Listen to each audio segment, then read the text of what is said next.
Samajwadi party के अध्यक्ष अखिलेश यादव ने आज राजधानी लखनऊ में आयोजित एक प्रेस कॉन्फ्रेंस में केंद्र और उत्तर प्रदेश की बीजेपी सरकार पर जमकर निशाना साधा। उन्होंने आरोप लगाया कि सरकार बड़े उद्योगपतियों का समर्थन करती है, लेकिन किसानों को लगातार अपमानित किया जा रहा है। अखिलेश यादव ने कहा, अगर कोई किसान अपने अधिकारों की बात करता है तो उसकी पगड़ी उछाली जाती है। सरकार में किसानों की कोई सुनवाई नहीं है। जब वे सवाल पूछते हैं तो उन्हें बदनाम करने की कोशिश की जाती है।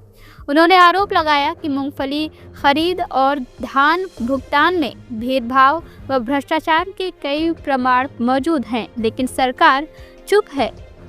धर्म संसद में हिंदू राष्ट्र की घोषणा को लेकर उन्होंने कहा कि जनता को ऐसे बेबुनियादी मुद्दों में नहीं उलझना चाहिए। उन्होंने कहा, किसानों का पैसा कहां गया, इसका जवाब सरकार को देना चाहिए। धर्म कौन तय करेगा, इससे पहले हमें अपने बुनियादी सवालों पर ध्यान देना होगा। जातीय जनगणना को लेकर सपा प्रमुख ने कहा कि यह पीडीए वर्ग की बड़ी जीत है। उन्होंने कार्यकर्ताओं से अपील की कि वे एकजुट रहें ताकि जनगणना में कोई गड़बड़ी न हो। इसके अलावा लखनऊ की एक बेकरी में आग लगने की घटना पर उन्होंने प्रशासन को घेरा। उन्होंने कहा कि एनओसी न मिलने के बावजूद दुकानें चलती रहती हैं और अधिकारी अवैध वसूली में लगे रहते हैं। अखिलेश यादव ने दावा किया कि इस बार जनता बीजेपी की 420 नीति को पहचान चुकी है और आगामी विधानसभा चुनाव में उसे करारा जवाब देगी। ये सरकार बड़े बड़े लोगों से, उद्योगपतियों से मिली हुई है। जब सरकार को ये पता है, सरकार की जानकारी में है कि अगर किसान अपना खुले बाजार में भी बेचेगा तो उसे कीमत ज्यादा मिलेगी, लेकिन सरकार ने ये पाबंदी लगाई कि इससे ऊपर कोई भी आड़ती या उद्योगपति खरीद नहीं सकता है। गेहूं की कीमत किसान को ज्यादा मिल सकती है, लेकिन सरकार उसको, किसान को कीमत नहीं देना चाहता। न केवल ये, बल्कि किसान के ऊपर लगातार संकट पैदा हो रहा है। बिजली महंगी, डीजल पेट्रोल महंगा, खाद महंगी, कीटनाशक दवाइयां महंगी, उनका हर जरूरत का सामान महंगा, जीएसटी लगा करके जितने भी एग्रीकल्चर इक्विपमेंट्स हैं वो महंगे।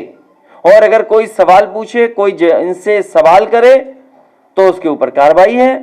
किसानों की पगड़ी एक बार नहीं उछाली इन्होंने।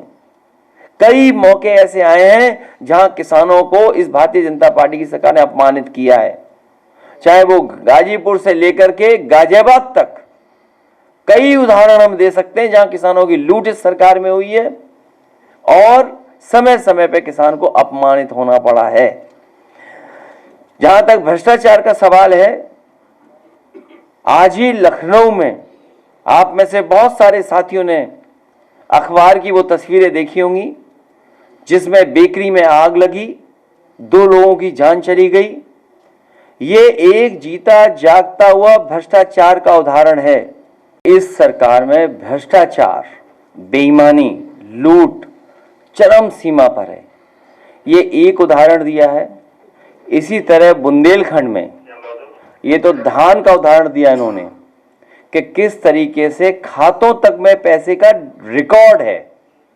और एक बार नहीं, 2 बार नहीं, 3 बार नहीं, जितने भी प्लेटफॉर्म्स हैं, विधानसभा है, पत्र लिख करके जानकारी देना, संस्थाओं तक अपनी बात पहुंचाना, एक भी संस्था इनके खिलाफ, जिन्होंने इतनी बड़ी लूट की है, उनके खिलाफ कोई कार्रवाई नहीं, न कोई जांच किसी स्तर पर।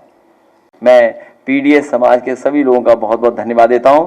और जहां इन्होंने जाति जनगणना को लेकर के भी बात रखी कि आबादी के हिसाब से हक और सम्मान मिले, जाति जनगणना का फैसला 90% पीडीए परिवार की 100% जीत है। मैं इन सभी लोगों का बहुत बहुत धन्यवाद और आभार प्रकट करता हूं। इस बार भारतीय जनता पार्टी की कोई चालबाजी नहीं चलेगी।